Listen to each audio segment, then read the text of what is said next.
dar comienzo a lo que fue una parte del panel número 7 de ayer y la presentación del doctor Givaris. El doctor Givaris es Procurador General Adjunto de la Ciudad Autónoma de Buenos Aires en la Dirección de Asuntos Institucionales y Empleo Público.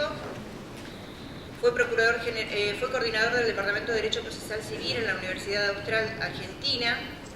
Es profesor adjunto de Elementos de Derecho Procesal Civil, profesor académico invitado del ESEADE, coordinador académico de la Diplomatura de Derecho Procesal Civil en la Universidad Austral, funcionario del Poder Judicial de la Nación hasta antes de ejercer como procurador adjunto. No tengo el tema suyo. La defensa judicial de la Ciudad de Buenos Aires. El tema sobre el que va a hablar es la defensa judicial del Gobierno de la Ciudad de Buenos Aires. Bien, buenos días a todos. En primer lugar, pediré disculpas a la organización por mi demora. Tomé las prevenciones del caso, pero todo se conjuró para que llegue tarde. El día no ayudó, pero bueno, les agradezco la reubicación en este panel. Gracias, doctor Perotti, también. En primer lugar, agradecer a la organización una vez más, permitirme formar parte de este congreso que como su procurador participo en su organización, lo que me permite compartir estos minutos con ustedes e introducir un tema de importancia para la Procuración como es la defensa judicial de la Ciudad de Buenos Aires. Quiero aprovechar esta oportunidad también para agradecer y resaltar a aquellos integrantes de la Procuración General que con empeño, con esfuerzo y eficacia defienden a la Ciudad de Buenos Aires en los procesos en los que es llamada a intervenir. Este reconocimiento no solo es propio, sino que creo que vale la pena decirlo, en la oportunidad de acompañar al señor Procurador junto con la doctora Alicia Arbola a la legislatura hace unos días para defender el presupuesto, todos los legisladores de la Comisión de Presupuesto, sin distinción partidaria, agradecieron y distinguieron a la Procuración, resaltando casos específicos de importancia económica e institucional, donde la labor de la Procuración fue eficiente y logró resultados beneficiosos para la Ciudad de Buenos Aires.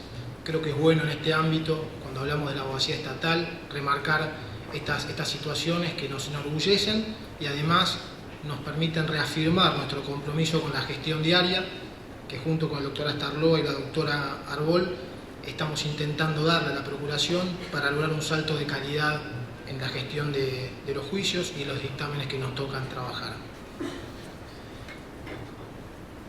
Cuando me fue propuesto el tema de la defensa judicial de la Ciudad de Buenos Aires, tema tan vasto y tan amplio, empecé a repasar en mi mente qué temas, desde que pasé de la justicia a la administración activa, fue el que más me había llamado la atención y el que más había generado en mi cabeza ruido y preguntas. Y se me ocurrió, debo reconocer con críticas de asesores y amigos míos que me dijeron no te metas con ese tema tan álgido, fue el tema de la defensa en juicio, emparentada claramente con la imparcialidad de los magistrados y el criterio y la tensión que produce esta imparcialidad, este principio de imparcialidad de los magistrados, con el criterio de atribución de competencia que establece el Código Contencioso Administrativo y Tributario de la Ciudad de Buenos Aires. Voy a plantear el problema y voy a plantear una posible solución, que estará en todos nosotros y quizás en otros ámbitos por ahí con posterioridad, seguir discutiéndolos y enriquecernos mutuamente. Cuando hablamos de proceso judicial, hablamos de conflicto intersubjetivo de intereses, conflicto que se genera en un plano de la realidad social y se traslada a la jurisdicción a través de la demanda, que contiene una pretensión. Tenemos un actor que formula una tesis, un demandado que a su vez realiza una antitesis y un tercero llamado a resolver la contienda que a través de la sentencia formula una síntesis final. Debo señalar que en mi paso por el Poder Judicial de la Nación conocí y tomé contacto con la preocupación diaria de muchos jueces en aventar cualquier sospecha siquiera de parcialidad. Es una preocupación de los jueces, por por lo menos que en lo que yo tuve contacto, por suerte, de aventar cualquier sospecha o riesgo de no encontrarse equidistante respecto a los sujetos procesales intervinientes. Creo que es un buen ámbito también para valorar a aquellos jueces que con dedicación y esfuerzo cumplen con esa función jurisdiccional. Por lo tanto, al elegir el tema, propongo este título: la tensión que se produce entre el principio de imparcialidad de los magistrados, pilar fundamental del ejercicio de derecho de defensa, en este caso de la Ciudad de Buenos Aires, y el criterio de atribución de competencia que establece el Código Contencioso Administrativo y Tributario de la Ciudad de Buenos Aires. Producido el conflicto, la Ciudad de Buenos Aires es llamada al proceso judicial. Ese proceso judicial, cuando hablamos de la defensa judicial de la Ciudad de Buenos Aires, necesariamente es un concepto como método de debate donde las partes en un pie de igualdad someten sus cuestiones a un tercero imparcial.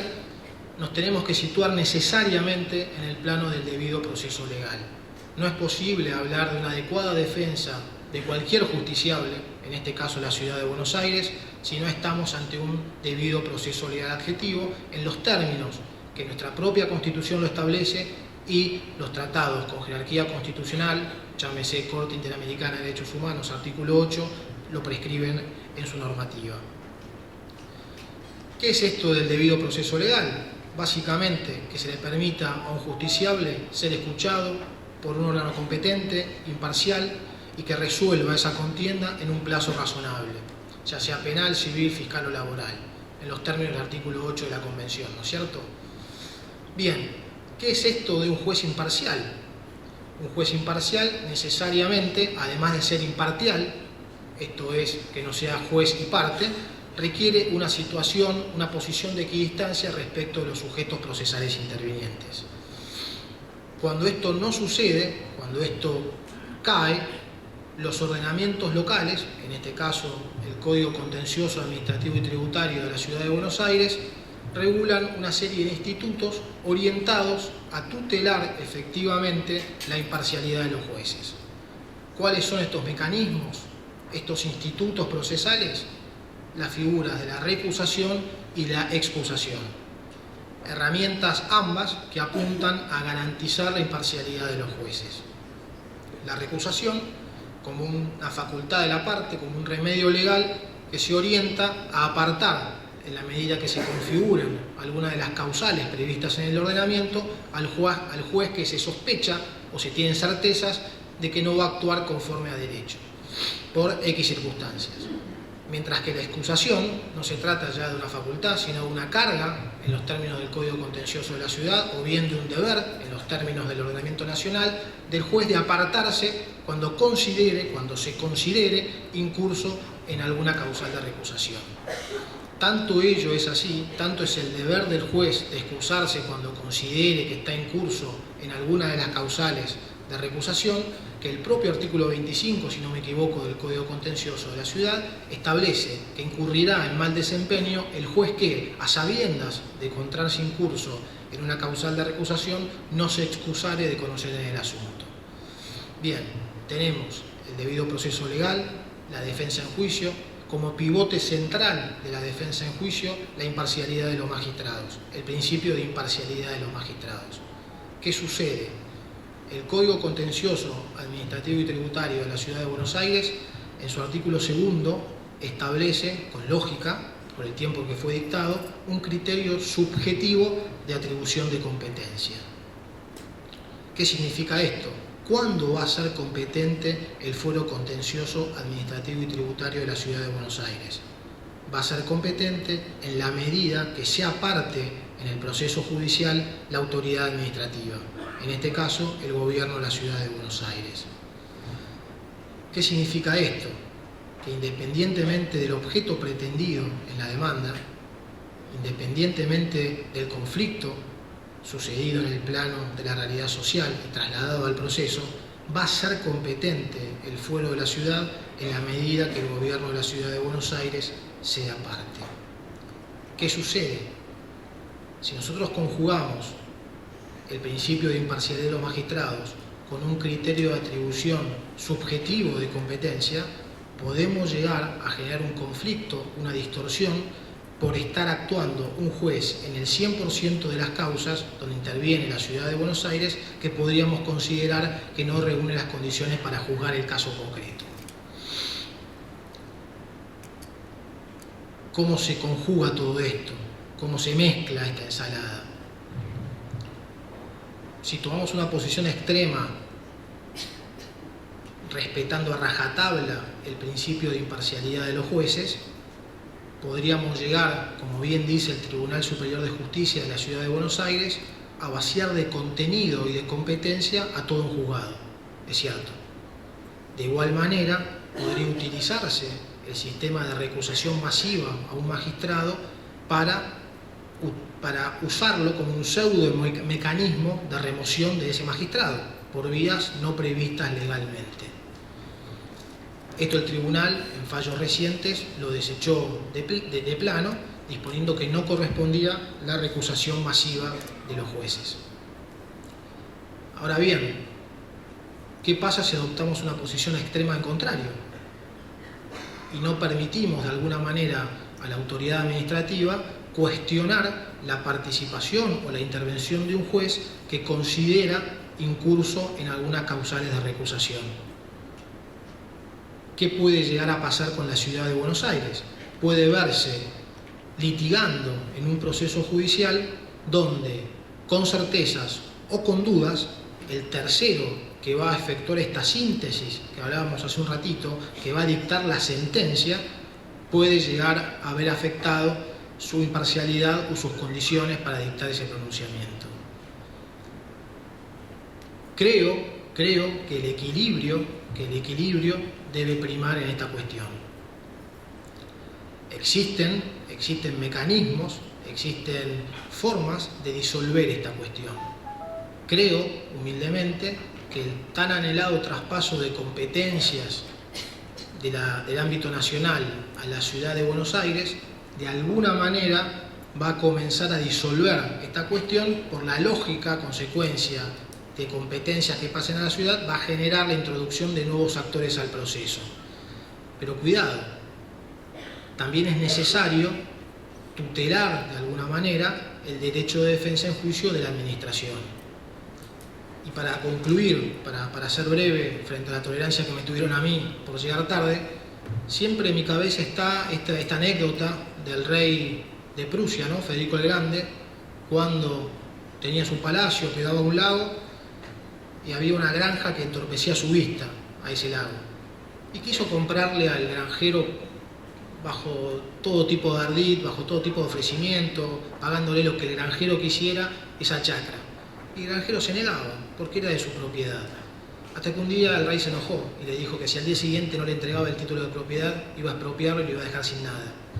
Al día siguiente el granjero se presenta ante el rey y el rey, pensando que había ganado esa contienda, le dice: bueno, ha recapacitado. El granjero sacó de entre sus ropas una orden judicial que le ordenaba abstenerse de tomar cualquier decisión respecto a su granja. Todos los colaboradores del rey entraron en pánico, pensando la ira que se iba a despertar en el rey por esta especie de falta de respeto de parte del granjero y de la judicatura. Por el contrario, el rey, tomando el papel y leyendo la sentencia, claramente exclamó con claridad: me alegra comprobar que existen jueces en Berlín. Creo, a mi modo de ver, que desde la Ciudad de Buenos Aires, desde la administración, existe un pleno acatamiento a las decisiones judiciales.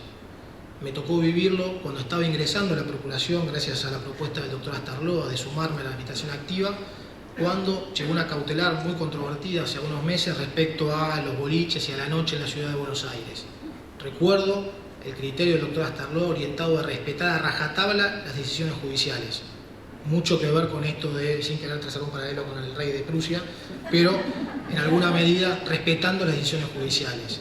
Me parece que nos debemos una discusión y un análisis desapasionado y muy técnico, orientado a analizar y definir de qué manera el Poder Judicial controla judicialmente a la administración. porque si tenemos en cuenta el interés público contenido en cada acto de la administración, podemos llegar a afectar el bien común que a todos nos inspira para lograr esa finalidad en la medida que haya un desfinanciamiento o una disparidad en el ejercicio de los poderes del Estado.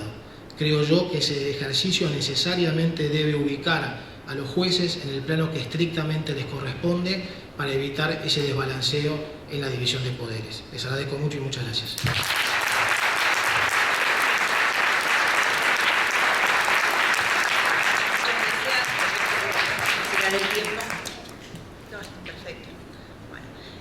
Continuamos con la exposición del doctor Alejandro Perotti.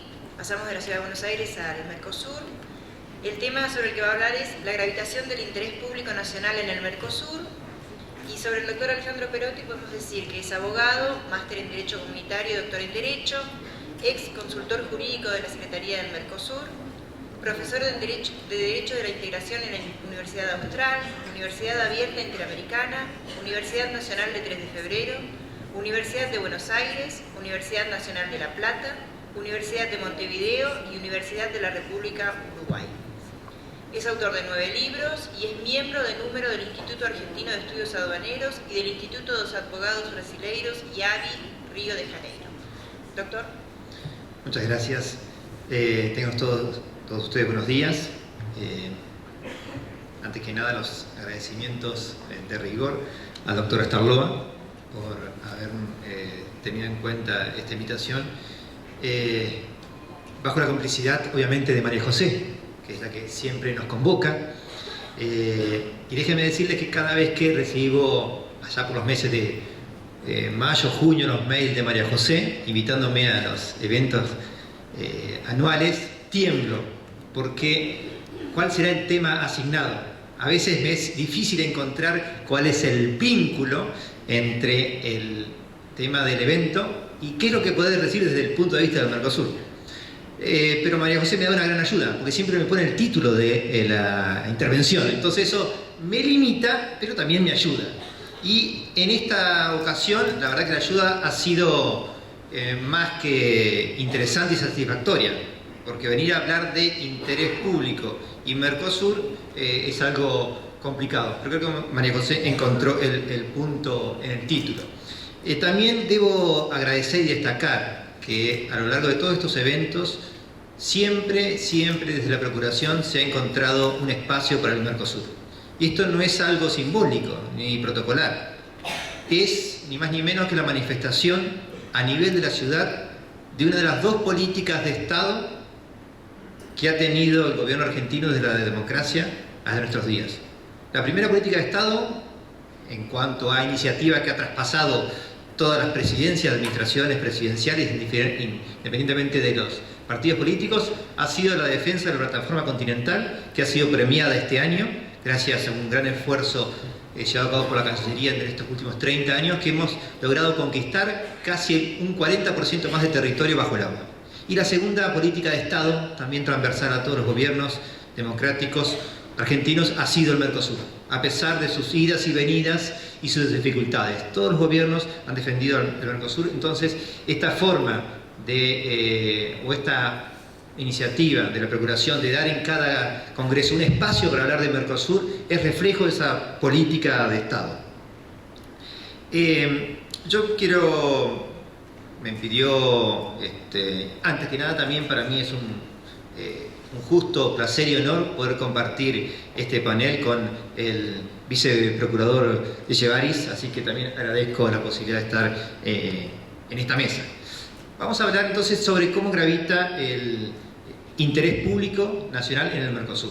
Hay que tener en cuenta, para comenzar a hablar, que la fisonomía y contenido del interés público nacional, al enmarcarlo en el Mercosur, tiene otro contenido, tiene otro formato. No es el mismo interés público del cual uno puede hablar a nivel interno. Entonces hay que partir de este prisma. En primer lugar, vamos a hablar de a través de quién gravita el interés público nacional en el Mercosur. Deben ustedes reparar en lo siguiente. el 95% de los órganos de Mercosur, estamos hablando de que Mercosur tiene 280 foros de negociaciones, el 95% de esos órganos están conformados por funcionarios de los estados, por funcionarios públicos. Por lo tanto, la gravitación del interés nacional es sustancial en el Mercosur, porque casi todos los órganos están conformados por funcionarios públicos. Por lo tanto, el interés nacional se defiende en la mayoría de los órganos a través de la actividad de los funcionarios nacionales. Solamente hay 3 órganos en los cuales ese interés público no gravita o no necesariamente debería gravitar, que son el Tribunal, el Parlamento y la Secretaría del Mercosur, conformada por funcionarios o por miembros que no dependen de los gobiernos. ¿Cuándo gravita el interés público nacional? En primer lugar, cuando se negocian las normas. Ahí el negociador de cada uno de los estados hace gravitar el interés público de su país, de su nación. Otro momento importante es también, deben saber ustedes que cada 6 meses los presidentes en el Mercosur hacen lo que se denominan las cumbres presidenciales. El resultado de esas cumbres presidenciales se deja plasmado en 2 documentos, que son los comunicados presidenciales conjuntos de los estados partes del Mercosur, y el segundo es de los comunicados presidenciales de los estados partes más los estados asociados, que básicamente son todos los estados de Sudamérica. En ese documento, que son interesantes, cada país refleja algunos puntos que tienen que ver con su interés nacional. Uno de los más reiterados ha sido obviamente la cuestión Malvina. La República Argentina en cada uno de los comunicados presidenciales hace alusión a la cuestión Malvina. Y eso, entre esos comunicados presidenciales, hay que citar el último comunicado presidencial firmado en diciembre del año pasado, donde además de una reivindicación, comunicado presidencial acompañado por todos los presidentes de los estados partes, donde además de la reivindicación de los derechos inalienables e imprescriptibles de nuestro país sobre ese territorio nacional, los demás países, juntamente con Argentina, también condenaron la explotación ilegal que hacen ciertas empresas dentro del ejido de la plataforma continental circundante a la República Argentina, y también, lo que es importante, el compromiso de los demás estados partes de impedir el arribo a los puertos nacionales de cualquier buque que enarbole la bandera ilegítima de las Malvinas. Otro tema que ha destacado el interés nacional en los comunicados presidenciales ha sido la declaración de los presidentes del año 2013 sobre ciberespionaje. Recordarán ustedes que en el año 2013 la República Federativa del Brasil acusó a determinados países de haber realizado espionaje cibernético sobre todo los correos electrónicos de la expresidenta Dilma Rousseff. Bueno, eso fue objeto de una declaración presidencial en el marco de la 45ª reunión del Consejo de Mercado Común. Otra declaración importante ha sido el rechazo de los estados partes del Mercosur a la negativa de Francia y España de permitir que el avión presidencial boliviano pudiera aterrizar en los puertos para proveer de combustible. Esto tuvo lugar en una declaración presidencial de julio del 2013. Y también otra declaración presidencial que trasunta interés público nacional ha sido la suscripta el 28 de julio del año 2014 sobre la reestructuración de la deuda soberana por parte de la República Argentina. ¿Cómo gravita el interés nacional? Ahora vimos recién a través de qué. Ahora, ¿cómo? Primero y principal, gravita cuando los actos, las normas, las declaraciones presidenciales son sometidas a votación. Todos los actos en el Mercosur requieren, para ser aprobados, el consenso, quiere decir la ausencia de voto negativo. Entonces el interés público nacional se defiende a través del voto positivo del Estado, o en su ausencia a través del veto. Es decir, si hay algún acto en el Mercosur que afecta al interés público nacional, el Estado puede, votando en contra, romper ese consenso y evitando que esa norma o acto sea aprobado. También se ventila el interés público nacional cuando el Estado propone un proyecto de norma, o cuando el Estado propone la reforma de una norma. Por ejemplo, lo vemos con la República Oriental del Uruguay. Uruguay está solicitando a los países de Mercosur modificar la decisión 3200, que es una decisión muy importante en el Mercosur, que obliga a todos los estados partes a negociar en forma conjunta y colectiva cualquier acuerdo comercial con tercer país. Uruguay está proponiendo que se le autorice en forma unilateral a los países poder realizar este tipo de negociaciones. Otra manifestación del interés público es cuando un Estado rechaza la aprobación de una norma. como ha ocurrido con la República del Paraguay, con un protocolo que es el protocolo de Ushuaia II, que es un protocolo que permite básicamente, en dos palabras, en caso de quiebre del orden democrático en un país, que ese país sea literalmente bloqueado en cuanto al ingreso y egreso de productos, mercaderías y demás. Paraguay, a pesar de haber suscrito este protocolo en el Mercosur, a nivel interno ha sido rechazado por el Congreso Nacional. Otra forma es en el apoyo que en ocasiones, en determinados asuntos puntuales, los Estados partes del Mercosur, apoyo que otorgan a un país en concreto. Ha ocurrido esto con Uruguay. Uruguay ha dictado normas en materia de salud que restringen la publicidad del tabaco. Esto ha ocasionado que la empresa Philip Morris iniciara un juicio arbitral internacional en el marco del CIADI contra Uruguay, y los Estados partes del Mercosur en los últimos 2 años, a través de comunicados presidenciales, han dado apoyo explícito y absoluto a la posición uruguaya. El fin de la historia ha sido que Uruguay, un fallo histórico, ha logrado que el CIADI reconozca la compatibilidad de las normas restrictivas en materia de publicidad del tabaco. A veces, es cierto, hay un uso políticamente direccionado o falso del interés público nacional. Y lamentablemente en esto tenemos que poner el ejemplo argentino, con el asunto de las papeleras y los cortes de los puentes internacionales. Argentina evitó, quebrando el consenso, que este asunto sea tratado a nivel del Mercosur. Evidentemente era una cuestión del Mercosur, no una cuestión bilateral. Bueno, Argentina, quebrando el consenso, evitó que este asunto pueda ser llevado y solucionado en el Mercosur. También hay que decir que la existencia de 5 Estados partes, Argentina, Brasil, Paraguay, Uruguay y Venezuela, hace que desde el punto de vista individual, cada interés público nacional sea morigerado, y esto provoque la creación de un interés público regional o comunitario, que es igual a la sumatoria de los intereses públicos nacionales. Y eso vamos a volver más adelante. Ahora bien, ¿cómo se ha reflejado el interés público nacional en las diferentes normas del Mercosur? Bueno, en primer lugar, vamos a citar algunos ejemplos. El reglamento del Parlamento del Mercosur, del Parlasur. Recuerden ustedes que en octubre del año pasado todos hemos elegido por voto directo 2 listas a parlamentarios del Mercosur. O sea que los parlamentarios del Mercosur fueron electos por voto directo de los representantes argentinos, además de los paraguayos. Bueno, el reglamento interno del Parlamento del Mercosur establece que el Parlamento del Mercosur podrá hacer declaraciones, que son manifestaciones del Parlamento sobre asuntos de interés público. El reglamento relativo a salvaguardias que se aplican a importaciones provenientes de terceros países habla que en materia de salvaguardias debe protegerse el interés público nacional.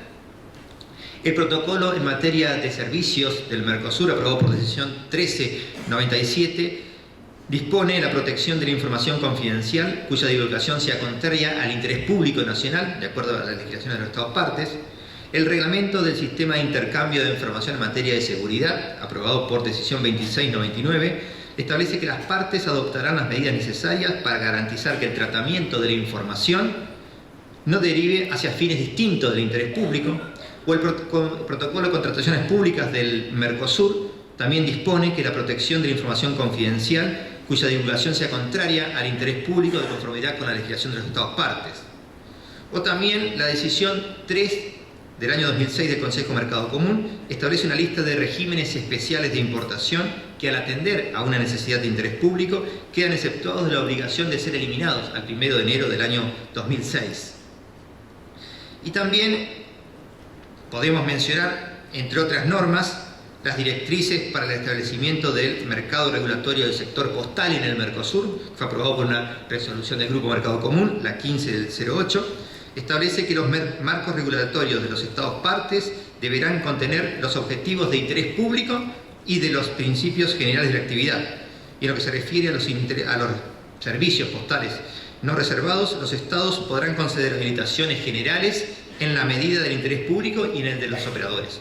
Hay otra serie de normas del Mercosur, como también acuerdos del Mercosur con terceros estados que mencionan el interés público, como por ejemplo el acuerdo de servicios firmado entre Mercosur y Chile, dispone o estatuye la protección de la información confidencial cuya divulgación sea contraria al interés público. Por otro lado, yo les comentaba hoy que es posible identificar un interés público regional, más allá del interés público nacional individualmente considerado por los países. Y este interés público regional se ve plasmado claramente en tres principios basilares, que son el respeto irrestricto de los derechos humanos, la salvaguarda absoluta de los sistemas democráticos en los Estados partes y la eliminación de las asimetrías entre los Estados partes. Vayamos al primero, el respeto irrestricto de los derechos humanos. Ese respeto irrestricto de los derechos humanos se plasma en todos los comunicados presidenciales que se firman semestralmente. A la fecha vamos por el comunicado presidencial 49. En todos los comunicados presidenciales, los Estados partes resaltan que es necesario el respeto irrestricto de los derechos humanos en el Mercosur.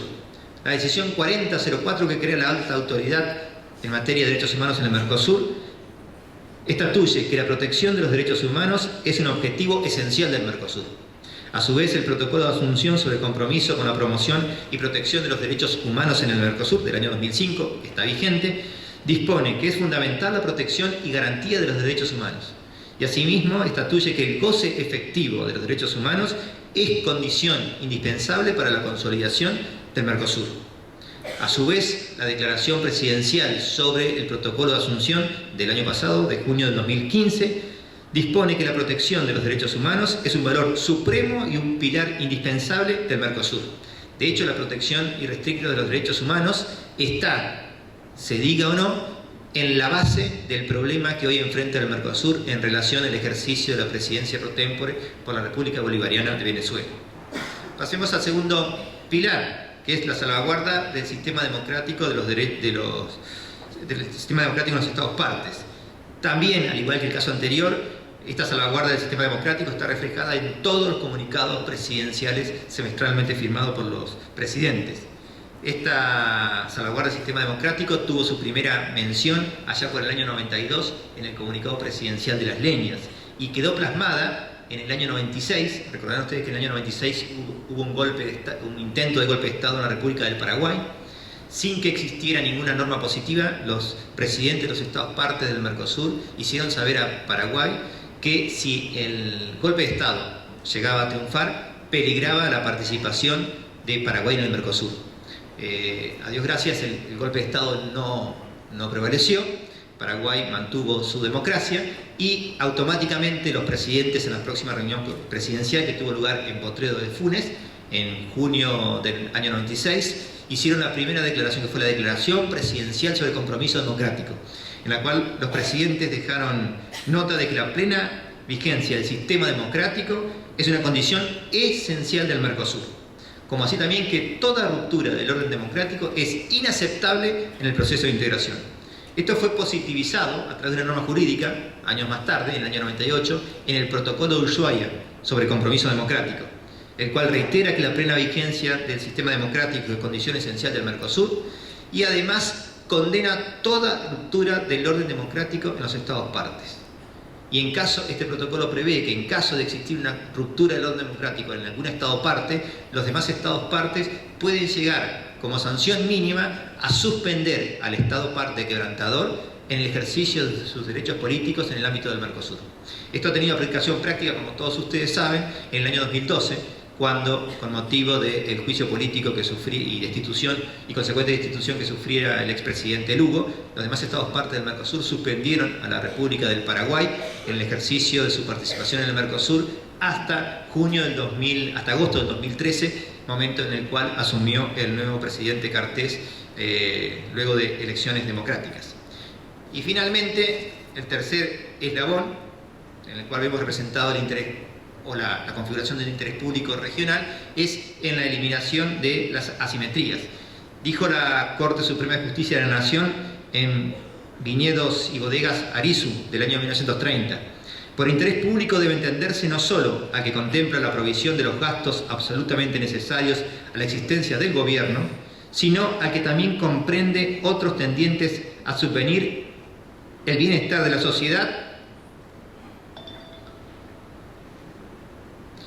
sociedad y anticipa al presente la futura felicidad de los pueblos. Bueno, ¿qué tiene que ver esto con las asimetrías en el Mercosur? En el Mercosur los países, sobre todo los países de menor tamaño, han considerado y demostrado que los beneficios que ha traído el proceso de integración no ha sido igualitario para todos los estados. Y que ese beneficio ha sido directamente proporcional al tamaño de los países. Es decir, los países más grandes se han beneficiado más con el Mercosur. A partir de esto, en el año 2003, se comenzó con una política en el Mercosur que fue la de reducción y eliminación de las asimetrías, que se ha plasmado en el FOSEM, Fondo de Convergencia Estructural del Mercosur, que es un fondo redistributivo. ¿Redistributivo por qué? Porque los estados que más aportan menos se benefician, que tiene como fin subsidiar fondos que tengan que ver con la convergencia estructural de las economías de los países pequeños, favorecer la cohesión social en el Mercosur y consolidar la estructura institucional. Este fondo, que es un fondo anual, se constituye a partir de aportes que hacen en la siguiente cantidad los países: 70 millones Brasil, 27 millones Argentina, 27 millones Venezuela, 2 millones Uruguay y 1 millón Paraguay. Y ese fondo anual se distribuye en forma inversamente proporcional. El 9,1% para Brasil, el 9,1% para Argentina, el 9,1% para Venezuela, el 43% para Paraguay y el 29% para Uruguay. Desde el año 2006, que quedó operativo el fondo, hasta el año pasado, se han subsidiado más de 43 proyectos sobre 49 presentados, por un monto que supera los 1.000 millones de dólares. Todos los países han presentado fondos que han logrado subvencionar a partir del FOSEM. Obviamente el país que es el experto en presentar fondos por la cantidad que maneja es la República del Paraguay. ¿Cómo ha sido el desembarco, la plasmación del interés público en la jurisprudencia del Mercosur?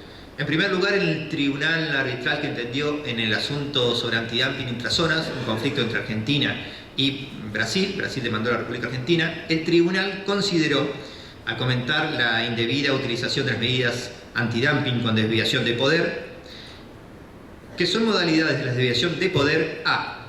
No perseguir el interés público por la violación del principio de impersonalidad, esto es, que el acto tiene en miras intereses personales de la gente o de terceros; o b. Perseguir un fin de interés público, pero extraño a la categoría de intereses pertinentes a la competencia.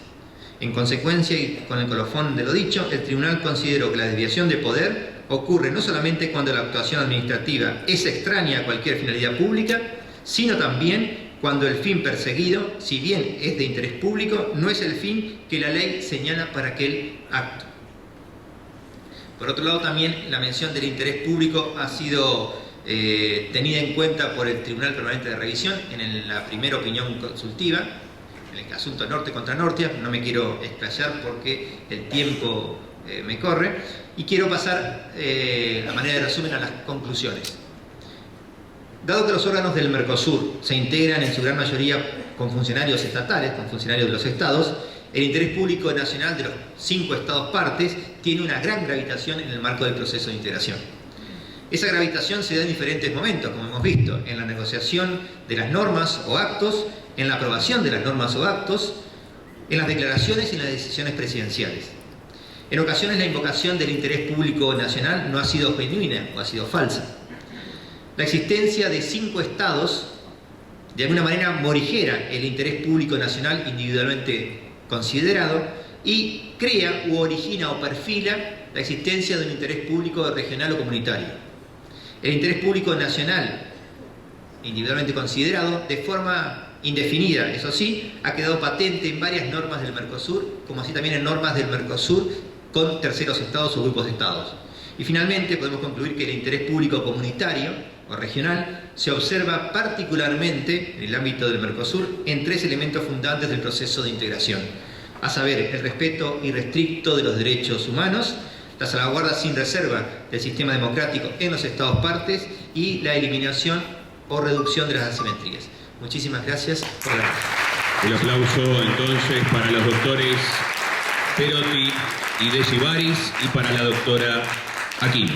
Muchas gracias.